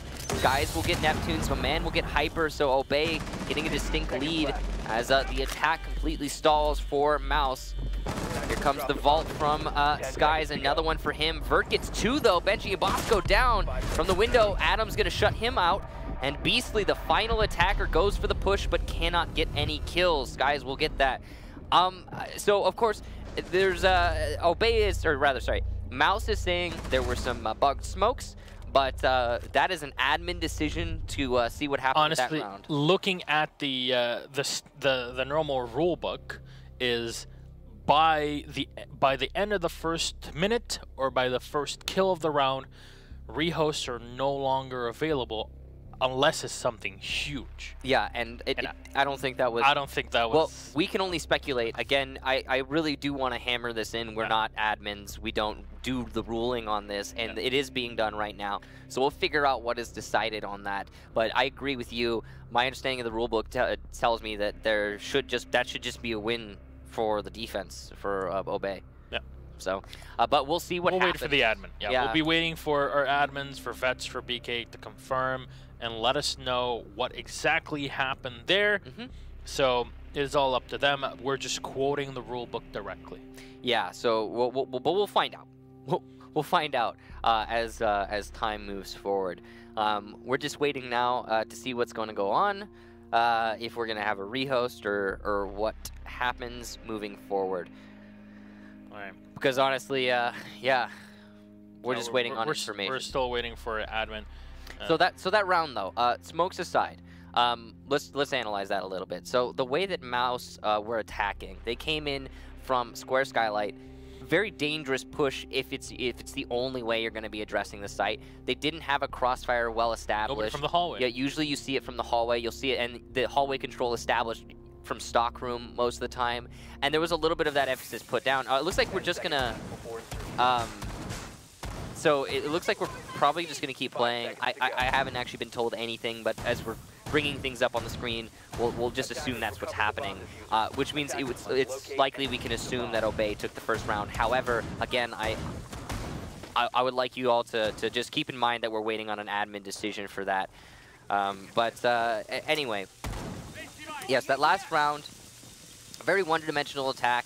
the lack of the smokes, you know, them not working for whatever reason, not sure what happened there. Honestly, you know, they say the smoke's bugs, and that's possible. Honestly, they could have just missed it too. I would like to see what it looked like from their perspective. Either way, the lack of the smoke means the attack could not push in because that mirror window was still established. Yeah. Because of that, obviously the mirror window in its position, we explained it. The Sky's just sitting behind the mirror window, has a perfect angle into anybody walking in, and it's basically at that point Schrodinger's bomb site. Is it open for you to plant? Is it not? Is it the two at the same time? You don't really know because you don't know what's happening behind that mirror window, even though you already have control and have taken down those reinforced wall that lead you into the CEO office. But we go into round number 2 as we put the first one aside, and no pulse that is going to be played. Bosco getting the first kill on the Hibana. Fairly quick vertical playing here with the Blitz. I'm not sure how much that is going to do, losing that extra firepower from behind. Yeah, Hibana being eliminated means if the drops aren't already open, and I believe they are, they will not be opened moving forward. But and that also means the mirror window that you can see Benji playing on. It is bandit tricked, but regardless, no Hibana, no open mirror window. Twitch doesn't see a whole lot of play in this meta either, so there's not going to be that potential for Mouse. Droning in, opening up, and Mouse are looking for everything they can find. They don't have a soft destructor to open the default plant spot right in front of vertical. So this setup from Obey that was placed intentionally, not reinforcing the wall and just opening it instead, is actually going to work out really great for them. You see vertical, though, is going to go for a smoke, not plant, just cover. It looks like he's just baiting it out, though, and he and Vandal alike will breathe in a little bit of that toxic fume and will eat some damage away, but they do still have their lives to work with. And one more smoke from Vertical, and possibly another 2 from Hyper. So with only 35 seconds, they're going to continue to try and juggle the diffuser. Finally, the C4 comes out, but it's a bait and a wasted piece of utility from Benji. A lot of damage has already been done to the Blitz, and even takes an extra bit just to be sure. The Bandit C4 being thrown out. There's 17 seconds left on the clock as a peek from Benji will down Vertical and take him out. So they cannot really use that shield to their advantage. Hold down the Thermite and ends him on the floor. Obviously in the back will get shut down by Adam as the last will get taken out by the help of the Amelia, my man. And just has the perfect angle. I want to say, Mouse Sports there had so little coordination and were so shook that the Thermite ran his drone into a shock-wired razor wire. Like, what? Okay, so we need to take a second to acknowledge this. Mouse is not playing like Mouse today. No. The Mouse is a really good team. If you're just watching this, you aren't familiar with the team, you don't know what's going on here. Mouse is a really skilled team. They're kind of new or fresher, you know, younger talents as compared to some other squads. You know, up-and-comers is how I would describe them. But today, playing against some of their rivals who can fit kind of similar sort of slot, they're clearly just not on their peak form. And Obey, on the other hand, certainly is. I don't see Mouse coming back at this point. It just seems like Obey's just going to keep this ball rolling down the hill and building momentum, because 2-0 on potentially locking out the best of 5 on just the third map, that's really nasty for Obey. That's a great job for them. They have been playing really well. It's just Mouse cannot respond, and it's confusing. They must be having just a particularly bad day. Yeah, and this is all considering the fact that Map 1, Oregon went 6-1 the way of Obey Alliance. Map 2, we're playing on console, it goes 6-3 the way of Obey Alliance. And right now, Obey have the edge. If they can get that third round on defense, that's already pretty huge. The round count is 14-4 right now overall throughout the entire series, and that's really lopsided. Yeah. So Teller's Archives defense now for Obey Alliance, as they have been successful on CEO and basement. Clearly, this is their third site. They don't want to go to that open area. I like the setups we've been seeing from Obey so far. Pretty standard, nothing special, but it works, and it's fresh stuff. So what certain teams will do, if we can go back to the site, Marcio. There you go. So you see the wall that is on our top right there that leads into the hallway from the Teller's area. Well, that wall, a lot of teams nowadays have been at least opening it up. Not the one on the right. There you go. So where Bosco is, that's where a lot of teams nowadays have been opening it up instead of reinforcing it, and they use those reinforcements to play upstairs to counter any potential buck, any potential operator that's being planned to push into it. But the first kill has already happened. The Ella will go down. Benji is still playing the CEO. Yeah, speaking of upstairs, Hyper was able to shut that down, possibly due to the lack of those reinforcements that you discussed, though we didn't actually get to see it. Benji is now the final roamer on this top floor, and he's trying to hold out against Hyper. I don't see that as likely, and no, he will not, as he gets shut down. That's 2 for Hyper in the round. Again, the standout performer for Mouse, and now he has those hacked cameras. That's going to be some huge utility that he is bringing alongside his fragging potential as an individual. Now, because Mouse has vertical control, they're going to be able to cut off rotation between the sites. Speaking of vertical, he's going to be the one to do just that with a well-placed Ash charge. Vandal looking for his opportunity to push into the open area. Now, if he goes open area, he can go into the small office and open the wall, which is already actually opened up. So Mouse might not know that. Regardless, it is going to be an important piece of control that they'll have as soon as they deal with Adam, who has to worry about vertical pressure, and because of that, will choose to fall back to site. Now, the hole that Obey opened up previously in the round is working against them effectively. Vertical playing on the top stairs here is going to try maybe get an angle on player playing close up to the wall and archives here to ease Vandal's way into it, as he'll set up to open to thermite the wall from the side, which is not usually something you'll see. You'll see since the Thatcher is being brought, you'll see them pushing in from the central area through the tellers, but Skies has penetrated through the defense and will try to walk slowly by the drone, as if he does not take it out, it still leaves the attackers unaware, but Vandal will come in and get the kill on him regardless. Adam, they retreated into the archives, is the last man alive. Hyper going in for the final shot here. A final frag that is required as they hear the call. They know where Adam is as he sprays in. He denies. No, he cannot deny the diffuser plant. Pulling out the pistol to try to play the angle against his opponents, but at this point he knows this is a gargantuan type of play that'll have to pull out, and Beastly will get the last kill to take Adam out.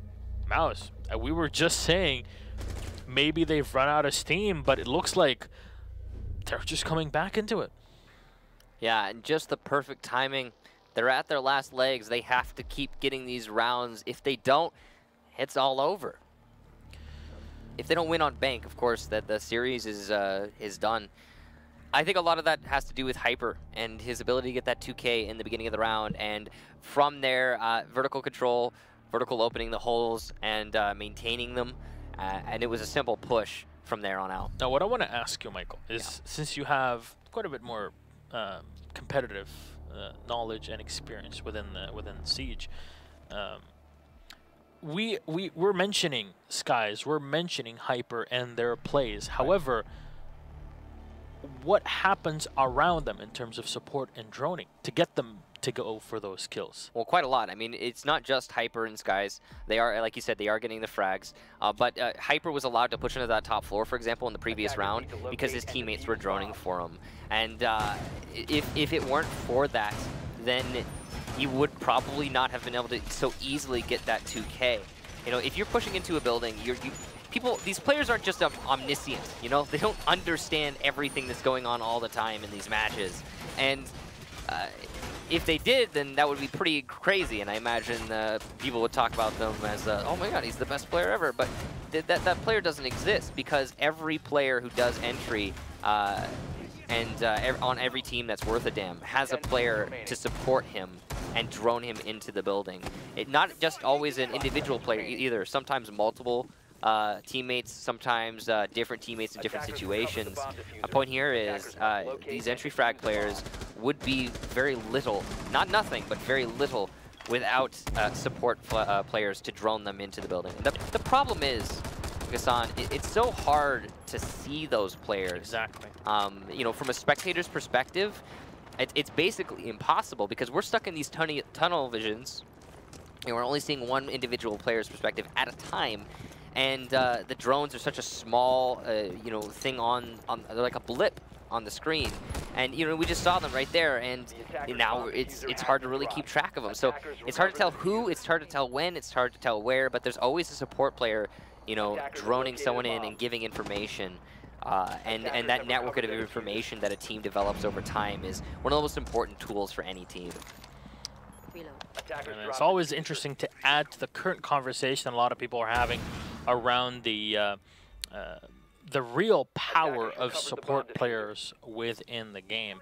Yeah. You know, making sure to not neglect what they bring to it, which is definitely quite a bit of a tip.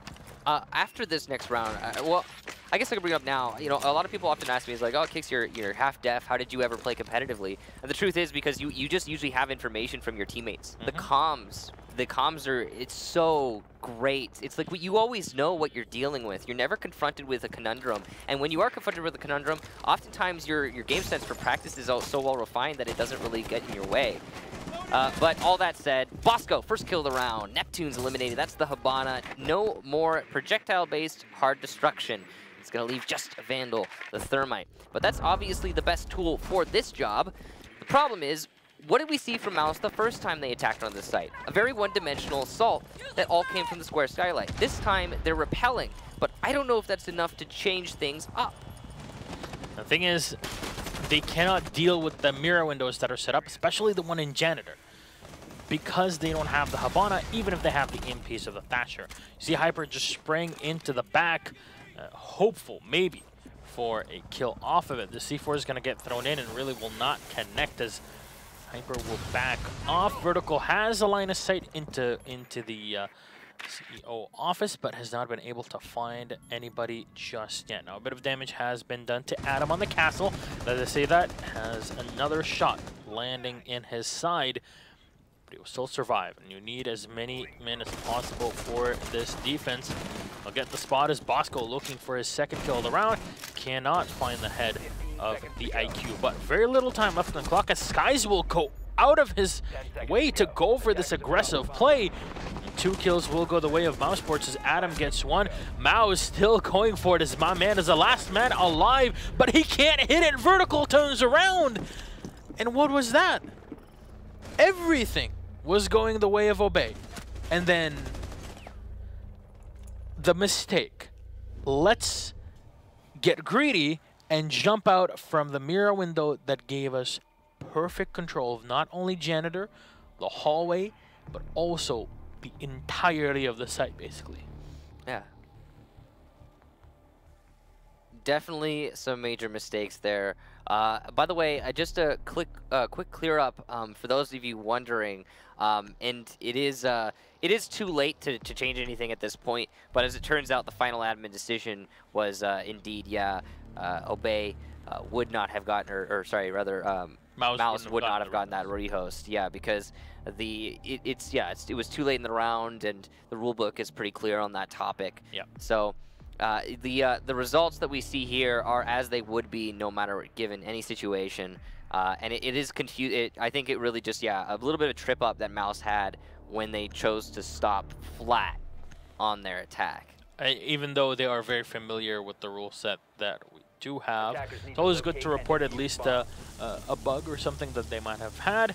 However, we head into round number 5, our last one here for Obey's defense as they go back down to the basement. Now, they were very successful with the defense here in the past. I know what I love here is this sort of setup with shotguns, with deagles at times if a Valkyrie is brought, because this makes it very difficult for the attackers to destroy that sidewall and go in for an easier plant if they're not bringing an operator like a Zofia or any grenades on the board. Here, at least they'll have an Ash, but it's quite possible that those Ash charges will get used way before you get to that wall and have to take it out. Even then, with the way that the explosive pattern is, you might not be able to hit the whole wall correctly. But they bring a Maestro, Obey Alliance, and my man will be set up behind his shield. We've seen quite a few Maestros that are playing down in the basement that'll play behind the shield, have a clear angle onto that wall that we were just mentioning. And can get a kill off of it. And speaking of kills, Adam gets the first one on vertical, so no more soft destruction. We'll have to fall back on this. That's actually really huge because Obey has set up the basement similar to how they did in the previous round. And the main thing is they have that wall by default plant spot that's destructed slightly, but not entirely. So you can't move through it. And now that Mouse doesn't have any soft destruction, they're not going to be able to open it up anymore, which means they're going to be stuck in that bottleneck that they were stuck in the previous time attacking this floor. They brought the Ash specifically to remedy that, and now he's just gone. Yep. Well, that unfortunately is the case here for most sports. And as things stack up, Obey will have the advantage early on in round number 5. Neptunes will go and check here. The reinforced hatches will get shot down in open area and in the office. They'll give them a clearer line of sight into CCTV and also into the red hallway. Very important part of the defense here as the Mira will get set behind reinforced wall. Obey Alliance is not bringing a bandit or a mute, well, the bandit specifically from what we saw before as well. So the Habana can take care of the Mira window, but there is a gamble to be sure of your position here as Hyper just looking down through the admin hatch, not really going to find anybody just yet. And it's just slow play here from Mouse. They have the control. Man, disadvantage, sure, but they have what they need in terms of the drops. Utility is still well within hand for Obey. They have 2 potential C4s, one on Benji, one on Skies. They also have probably some Evil Eyes in a good position to deny the plant when it eventually does come. Also, this angle that is being played from a man. And he's very lethal with that ACOG all the way from the garage, playing through the bars. He can give himself a very large advantage in any fight and from any attacker who chooses to contest him.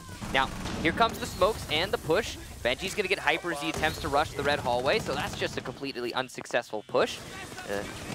Follow-up is my man onto Beastly, so an extended lead for Obey, leaving just Neptunes and Vandal in a 2v4 as Neptunes gets my man. First frag for Mouse, though, and with only 7 seconds left and a C4 in hand to Benji, it's almost impossible to clutch this out. Bosco's going to get one, Benji will get the other, and Obey Alliance will take yet another round, getting back their lead 3-2. Yeah, 3-2 at the end here as Obey will be on the attacking side, but with the bans being the way that they are, this still favors Obey in total. I think that... I think, honestly, the way that Obey's been utilizing the Lion, I think that having him not be here, and this is the first map we've seen him banned, it's going to hurt them a lot when they go into the attacking side. That's a very good point, seeing how Skies has been using those. Yeah, Skies has been an absolutely nuts Lion. Yeah. So, we'll see if that does adversely affect him. To be honest, I don't... as an individual, it's not going to affect Skies. Yeah, that's true. But as a team, Skies is going to be able to frag out, yes, but he's not going to be able to influence his teammates' frag potential by having that Lion EE1D any longer. So he's going to 6-pick off of a Blitz onto a Twitch, which, again, we don't see Twitch very often, but given that Mira's not banned, it makes a lot of sense. Yeah, and it's still to this day, it's Latin America, and, well, especially Astro, that'll be playing Twitch most of the time. It seems like with the fact that Mira isn't as big of a deal most of the time her being banned, you're not going to see much Twitch. That's the biggest thing that she brings versus the operator. It's kind of a direct counter as well. But bringing the FAMAS is definitely great. You bring decent chunk of utility on the board, but it's mostly fragging ability after you have used your shock drones. So, 10 seconds to go. Vertical? Hello? Hello? Hatch? Okay, he's going back. Yes. He must have just been taking care of something. I think he had a file to pick up or something on the desk. I'm not sure, but either way, his savings account needed to be written off for the day. Okay. It's good for him to get that out of the way before going for the actual reinforcement. Administrative measures. Yeah, but it looks like Obey is actually going to be taking very heavily onto the server, and there are no defenders in server right now. Potentially a rush. No, Obey just wants to get control. Smart play there. The Rush would have seen a defeat. There is a Mira situated in Red Hall right now who has a C4. Well, actually, it's not the Mira, but it is someone on the Mira window. Sky is at the top of the server stairs, able to get vertical as he attempts to rotate back into the server itself. The defenders now know that they are cut off, and Maman is going to extend that lead. Look at that. A second kill already for Obey in the first minute. And it's not looking great right now for the defense. Oh, wow, it's looking even worse as the Mira window gets eliminated by the Twitch drone. Adam also attempting to stick the plant, and the gas canister's not going to be able to deny him that. 2 minutes in, and the diffuser goes down in a 5 versus 3. Adam on low HP, possibly down. Bosco's going to get one, Skies gets another, Neptunes will get a frag, so at least one for Hyper to deal with, or one less rather, and as he goes into a 1 versus 4. The drop though from a man, absolutely lethality from Obey, and this is what we were mentioning. Bring Jackal, he has a shotgun secondary. You don't need any grenades, you don't need any special doohickeys, all you need is a shooty boy, and that's it. You bring in, take out the wall because you have an ITA, which is literally the same as a Mira that's already used for setups, and that's it. Easy pickings. And it seems like that that dedication that the defense of Mouse Sports had on open area was just completely useless. They had reinforced one of the hatches, which made their rotation a lot more difficult and even slower because they had to deal with the Zofia that was still playing in the archives to contest them there. So, all in all, a pretty abysmal round for Mouse Sports on the defense. Obey Alliance, I have to say, we were, personally, I was, you know, talking smack about their drone play early on in the season. I have to say, they've shown that they drone in, get the info, and just run on in when they see the opportunity, and they've definitely learned their lessons in the past. Yeah, I agree with you. I think one of the drone play actually from Obey is one of their strong suits today. You've noticed, I'm sure, their abundance of drones in any room that one of the attackers will enter before they enter it. So good teamwork right there is really what it screams for Obey Alliance. We saw similar play from Mouse Sports, but not nearly as efficient, not nearly as thorough, and that's why we have this lead right now for Obey. I think, you know, as much as I said Sky's not having access to the Lion, or even just Obey in general not having access to the Lion might hurt them, their attacking side is so clearly superior to their defense side, and of course I'm talking about Obey here. I think that this is going to continue to go as it is right now. I think this warrants the meme Skies so hot right now, because this is very much the case. It's so difficult to stop a man that is so dedicated to shutting down his opponents. And not only that, we mentioned that frag roll, but it's just the whole system has worked perfectly for Obey with the droning and information game. Skies is technically the same player he was when he played for CLG. The difference now is people are supporting him directly to try and get him those frags. And, you know, I'm not throwing shade onto the CLG squad. Every single one of those players is great and was great and will continue to be great. But it's a difference of format of team, and that's really it. Yeah, it's not something you really can easily understand until you get to play with teammates yourself and see that different people mesh in different ways in terms of personality or just ways of thinking. So this is really interesting. Obey are clearing from the top floor this time instead of taking from the server. I admire the fact that they're not going to repeat the same strategy. It makes them less predictable, and it's going to give them a distinct advantage. They've also managed to basically deal with this open area roam that we saw established from the defenders. But oh, what's this? Hyper gets Skies as he comes down the main stairs. Vandal gets Maman as well. So Mouse's roam still very much alive. They're going to lose Vandal, but still a lot of time and manpower gone for Obey Alliance. Jackal, that's Benji peeking onto the cash bag. He's going to lay some bullets into it. Still two roamers in a nicely established crossfire. Hyper's going to get Benji. That's his second in the round, and it's just more and more frags in this crossfire. Beastly gets one, and the second for Beastly, Bosco and Adam gone. Obey eliminated, and Mouse Sports will take a round. So 3-2, Mouse fight back. Michael, this is what is medically referred to as the caster's curse. And trust me, I am a paramedical personnel, and I can tell you that is a clinical term, because the instant we talk about the coordination of Obey and how they're feeding everything to the one fragger that they know that they can trust in, everything falls apart. I don't know what to say. Well, in that round, there's not much to be said about it. The simple analysis that it was a crossfire well established from tellers and the elevator hallway, and that's really all there is to it. There's not much more there's not much more to it.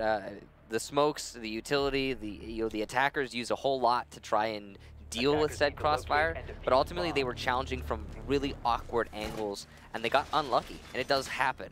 But the result is what it is, and moving forward, it's not the complete decimation that we were seeing previous rounds. Although, I will say that on Consulate, Mouse Sports also managed to get 3 rounds and still lost. So all Obey needs to do is get 2 more, and it's all over. There is a potential tie, because remember, this is not a Pro League setting where, well, at least online Pro League setting, where if the two teams tie at 5-5 apiece, you know, each get a point. That's not the case. You still play a best of 5. You get an overtime. You know, best of 3 overtime, as we have been used to for pretty much time immemorial, I guess. All at this point. Siege Esports leading up to the last couple months. Yep. So here, Obey. A big fan of the Jackal pick. For me, Jackal is an operator that has been very much underrated by a lot of people, even though everybody agrees that even within the Pro League setting, he's one of the most balanced operators for everything that he brings. He's good, but he's not too good. He's got it all. He's a very, yeah, he excels at being average. And it's kind of describing me in a nutshell. Well, I wouldn't say that. I think you're being a little too harsh on yourself there, Gassan. No, I disagree with that statement. I'm a good friend, that's the least. Yeah, you are definitely that. Very humble. Benji, on the rappel, going for the fight. He's not sure what he's actually contesting right now. Beastly just inside the window, and you can technically vault out these windows and get away with it. You can survive the fall, but it's very dangerous because you expose yourself to any other attackers that might be out there. I have seen a number of times, though, players vault out the window and then go over to the tunnel and try to get back in the building, and it can work out. I think there was an impact that was just thrown. Yeah, there you go. There was the Thermite was trying to open up the wall on the left-hand side. However, he couldn't, because the instant he set the Texan Dynamite, the impact neg was thrown up, and there you go. That's exactly what's going to happen again. I believe that blows up the Habana pellets as well. That time, though, it was a bait. The Habana pellet's not as valuable as the Thermite charge. The Thermite now able to detonate on the north side of the CEO wall. And Adam, because of that, will get a frag onto Beastly. So Obey Alliance starting to work their way into this site slowly but surely as Bosco gets a second onto Hyper. The mirror window is still established. The question is, are there any X-Caros left? Can that mirror window be disabled from a distance? Doesn't look like it's bandit tricked right now. The battery not there, but there are no more X-Caros, so it's just not going to happen.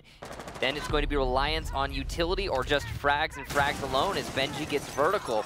Mouse Sports in a 1 versus 5 as Skies gets Vandal, all up to Neptune. And with 30 seconds left, he's going to have to hold out against an onslaught. It's not going to happen. Bosco, the final frag, and Obey take that round, putting themselves onto match point, series point. That is pretty huge. If you would have started off the conversation a couple hours ago by saying Obey will 3-0 Mouse Sports in the fashion that they are so close to doing, I would not have believed you. I would have called you a straight-up charlatan, my friend. Yeah, I actually going into today, I was thinking to myself, okay, we're looking at a pretty close match. No matter who makes it into the finals. I saw when I finally did see Mouse and Obey, you know, in the office. I was, yeah, that's gonna be we're gonna go to the 5th map. But leading into the day, I was fairly sure it was gonna be a best of 5, fully utilized. And here it just seems like it's not to be. Which is the odd thing, because Mouse Sports came in from the upper bracket having pretty much annihilated everybody there.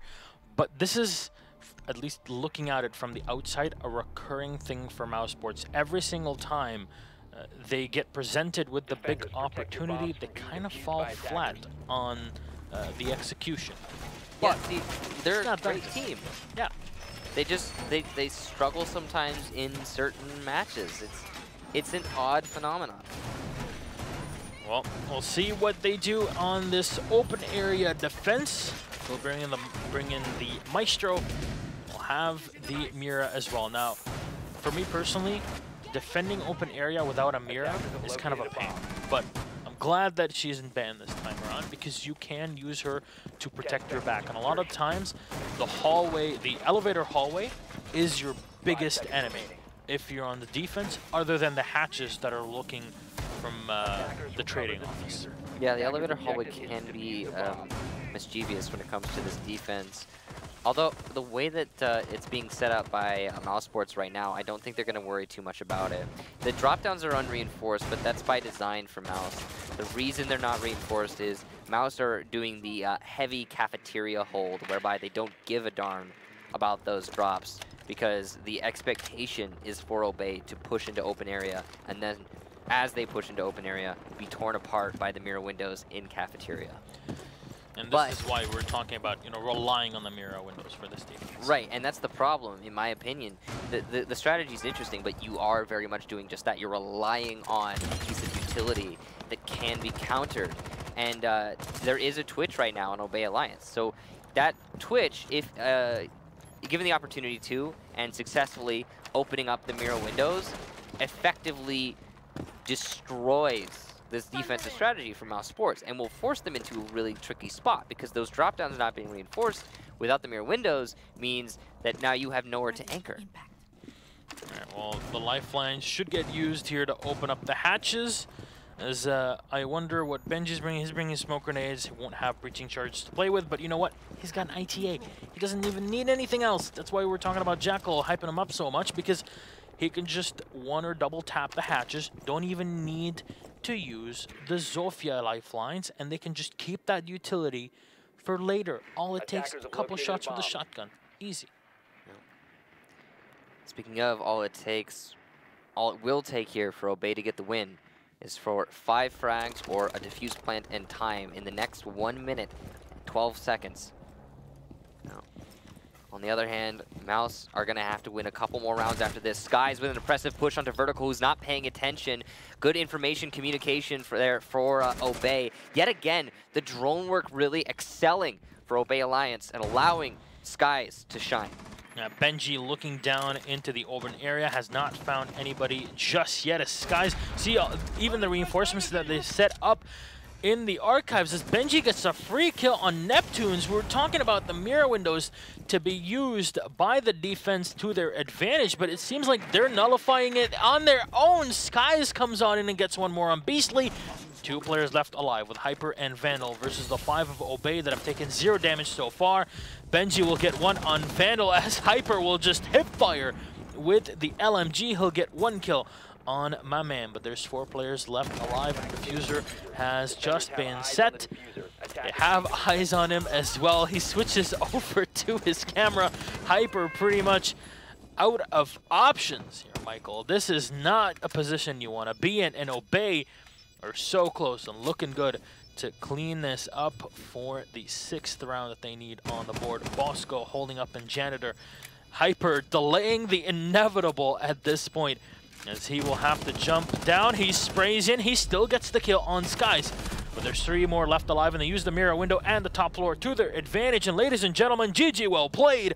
Obey Alliance will take the victory. You're 3-0 in total. It goes 6-1, 6-3, 6-3. And that's all they needed. Unfortunately, Mao's gonna hit a brick wall after their performance in the first map. Try to bring it back in map 2. Not close enough. And thus we will see Obey in Paris. Yeah, look at that. Adam. Just like that. I'll finally get to see Adam again. Yeah, the Obey guys are always great to hang out with. A 6-3 following a 6-3 following a 6-1. There's not a whole lot to talk about there. Mouse played a bad match day today. And there's not, that's it. It's surprising because of how well Mouse did during the phases of the qualifiers. And we have to say, we're not trying to undercut Obey Alliance's achievement. Yeah. They played really exceptional today, yes. and that's also worth noting. But there was something missing from their opponents, and we never got to see the match that I think we were all expecting. Yeah, even though we've been used to in Pro League and that format to see Mouse shine, it really isn't the case in this one. It seems like the momentum definitely went the way of their opponents. But we talked about how Mouse did during the upper bracket. Let's take a look at the bracket in total. Just to remind you of what happened here is Mouse Sports 2-0ing Space Station. They 2-0 SK Gaming, two teams that are very scary, and they get 3-0'd at the end with no real opposition put up, as Obey barely pushed through with a 2-1 against Space Station, barely pushed through with a 2-1 against SK Gaming, and had really no problems at the end. I tell you what, if you look at that bracket, nobody's thinking to themselves, Obey Alliance 3-0 over Mouse. I mean, Obey lost in their first match to SK, then they barely won through 2 matches against SK again and Space Station. So, and then they managed this feat. So it is a bit of an odd bracket to look at, one you just wouldn't expect to play out the way it does. But that's how it did, and that's where we are. That's how it be. That's how it be, that's how it do. All right, well, that was a very interesting night that we just had. We'll be back tomorrow night, though, for Latin America, because they still have an extra spot to go to 6 Major. We'll congratulate, well, so far, Orglis from EU, and, of course, in North America with Obey Alliance making it to the 6 Major. We'll see them in Paris. Also, we'd like to thank you for working with us through our technical difficulties. It's been a pleasure having you. So from the casters, of course, even our co-workers Intero and Devin that aren't really present at the moment, and from the whole production here, thank you very much for watching. We'll see you tomorrow night. We love you. Good night.